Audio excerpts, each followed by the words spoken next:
మత్స్య కార్మికులందరూ కూడా ఆదరణ పథకం కింద ఆనాడు వలలిచ్చాము, పడవలిచ్చాము.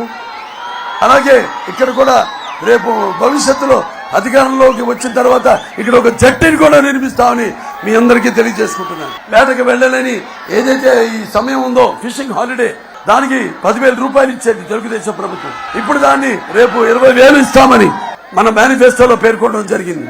అలాగే ఈ గొప్ప షుగర్ ఫ్యాక్టరీ ఉంది, మూతపడిపోయింది ఆ ఫ్యాక్టరీ. సో దాన్ని మన ఎథనాల్ తయారు చేసే కంపెనీగా మారుస్తాము.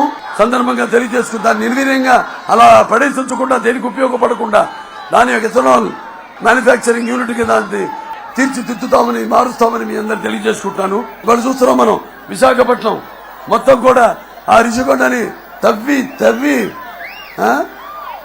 తన అధికార అహంకారం ఎంత ముదిరిపోయిందో నిరూపించుకున్నాడు ఈ జగన్.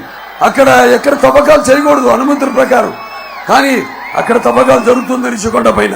ఇవాళ చూస్తున్నాం మద్యం షాపులు. మరి ఈనాడు అతను ఈ యొక్క చీప్ లిక్కర్ జే బ్రాండ్ పేరుతో మరి మద్యాన్ని ఏరులా పాడిస్తున్నాడు. 100 ఏళ్ల వరకు ప్రజలకు దొరకకుండా ఇసుక పాత్రలను తవ్వేశాడు. ఎన్నో లక్షల కోట్లు. ఇవన్నీ కూడా మనం దృష్టిలో పెట్టుకోవాలి. అతనికి కావాల్సింది ఒకటే, మనం ఈ రాష్ట్రంలో ఉండకూడదు, మనం ఈ రాష్ట్రాన్ని వదిలి వెళ్ళిపోవాలి.